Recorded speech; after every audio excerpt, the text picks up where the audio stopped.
बिस्मिल्लाहिर्रहमानिर्रहीम। अस्सलाम वालेकुम दोस्तों, उम्मीद करता हूँ आप बिल्कुल ठीक ठाक होंगे। दोस्तों आज है 14 सितंबर सन 2020 और दिन है सोमवार का।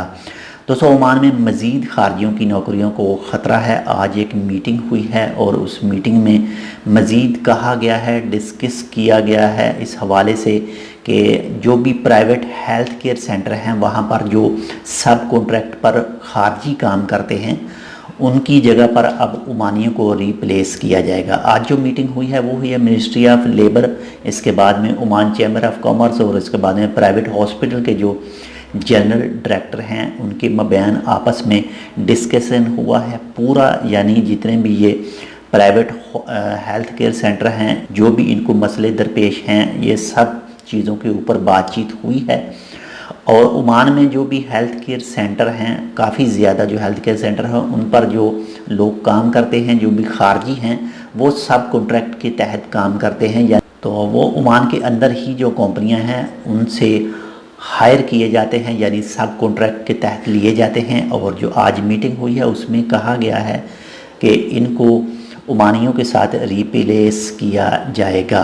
फ़िलहाल ये तो क्लियर नहीं है कि वो कब उनकी नौकरियां ख़त्म होंगी, लेकिन ये आज से जो डिस्कशन हुई है इसके हवाले से हो सकता है बहुत जल्द उनको रिप्लेस कर दिया जाए।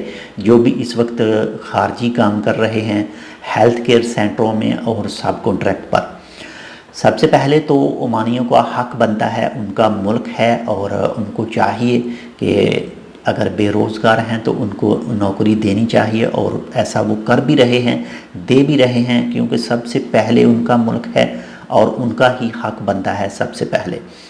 तो मेरे ख्याल में तो बहुत अच्छा कानून है, क्योंकि जो कोई भी होगा वो अपने मुल्क के हिसाब से अपनी आवाम के लिए ही सोचेगा।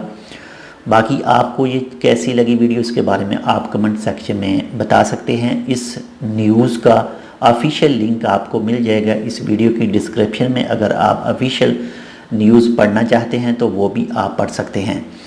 तो ये थी एक छोटी सी न्यूज़। इंशाल्लाह मिलते हैं आपसे किसी ऐसे ही दूसरी मालूमाती वीडियो के साथ। तब तक के लिए अल्लाह हाफिज़।